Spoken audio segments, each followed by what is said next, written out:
Hey guys, CharrChan here, and as usual I am not editing my voiceovers because, you know, wrist pain. Anyway, so today's video I am drawing Tricerabat. Originally I was going to show the process of making this like little how to interact with me kind of card thing. I just want something simple to carry around at conventions that's very like easy to see and quick to read. I'm going to Thought Bubble in November, so I want something to maybe put on my backpack if I take a backpack. I ordered myself an eater bag, you know, the bags with the clear windows where you see people putting all their pins so that if a pin falls off you don't lose it, it's just, you know, in the bag still. So I ordered myself one of those to fill with various pin badges and keychains, but I could also use it to put in a little sign thingy to have like little interaction things, you know? Anyway, so far on my little list of things, I think I'm only gonna have like 4 things maybe. You know, for stuff you can do, for the feel free to do so list, I'm thinking high fives and feel free to ask to take a photo with me. But as for the don't do list, I unfortunately have to put hugs on the don't list because, you know, current situations in the world make hugging a little bit dangerous, so no hugs this year. But you know, I'm sure we'll live. Besides, I'm not always the most comfortable hugging strangers, you know. I'm sure you can all understand like not wanting to hug random people.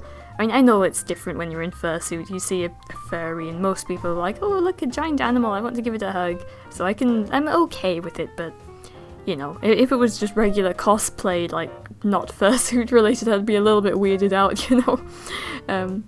But yeah, so no hugs this year because it's a little bit risky and dangerous. I'm not really sure what else I had on the don't list.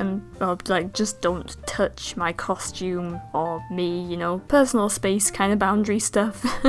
Unfortunately, not everyone always understands personal space for furries. I haven't had that problem myself yet. Except with like little kids who will run up to you, but you know, you make an exception for little children who are like, oh look, a dinosaur, and they run up to you and hug you, which I don't mind, you know.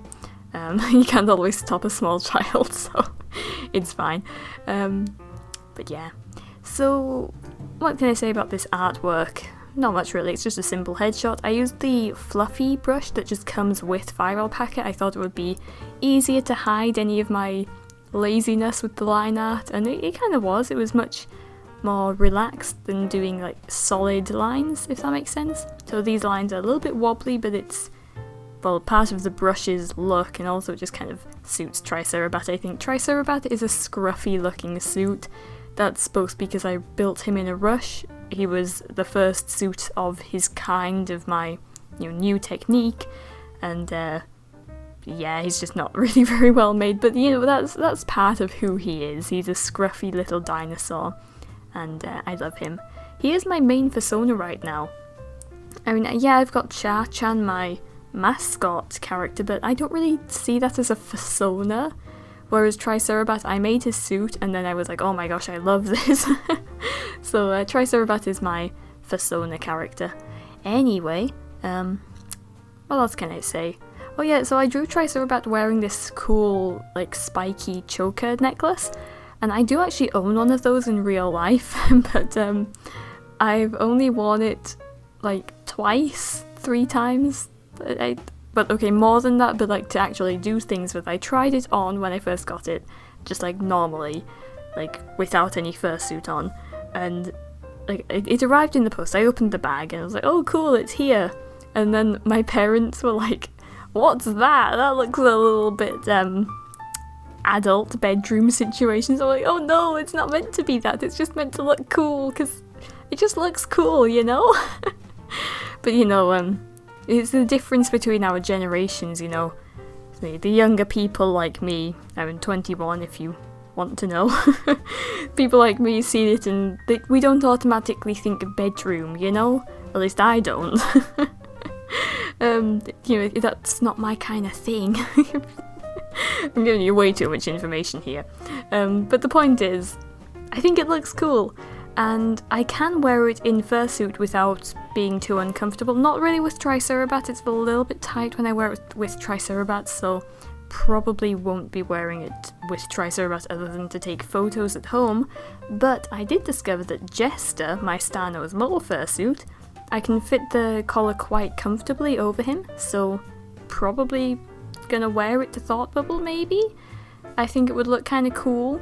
I mean, I do like to dress kind of brightly coloured, and like, I've been really into Harajuku fashion recently. I've been trying to expand my wardrobe with things that kind of match that aesthetic, so, you know, maybe I'll try and do something like that. We will see.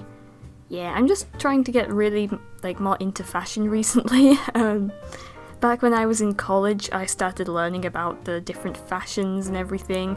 That's when I was also becoming a furry. I mean, I wasn't quite a furry in college. I was in denial, and then I just made a fursuit. I started making paws, and I was like, yeah, that's quite fun. Yeah, I'll do that. Then I started making a fursuit, and then I made a fursuit, and it just kind of snowballed from there. Now I'm a furry for my full-time job. Oh, speaking of that, I am actually going to have to take a break from sewing, and I'm being strict with myself, and I'm saying 3 months of no sewing, which is it's really bad for me. I can't aside from not sewing, I'm also forbidding myself from playing piano and video gaming too much. I don't really video game anyway. I can draw, but only if my wrists are okay, so it's going to be a really boring 3 months. But in order to keep making money while I can't sew, because, you know, fursuit making is my full-time job, so it's my only source of income, in order to keep, you know, making a bit of money while I'm incapacitated wrist-wise with the tendinitis, I'm determined to get this thing healed before I continue, but we'll see if it can be healed. I don't know if it can, so I'm a little bit, you know, I'm a bit worried about that, but, you know, what am I gonna do about it? So, you know, I'm gonna take a break for 3 months, minimum, and in that time I'll probably try and make some head bases via 3D sculpting them, printing them on a 3D printer, which I have access to via my boyfriend's parents, who run like a tech shop with printers and stuff, so I'll pay them obviously. And I'll print some molds out and do casting foam, so like expanding foam, so look out for some expanding foam head bases from me if that's something that interests you. And we are at the end of the video, so I hope you enjoyed this video and all of my ramblings. Please do not hit the like button, as that probably hurts and it's not very nice, so maybe shake his hand instead. With that being said, I hope to see you in the next one. Okay, bye!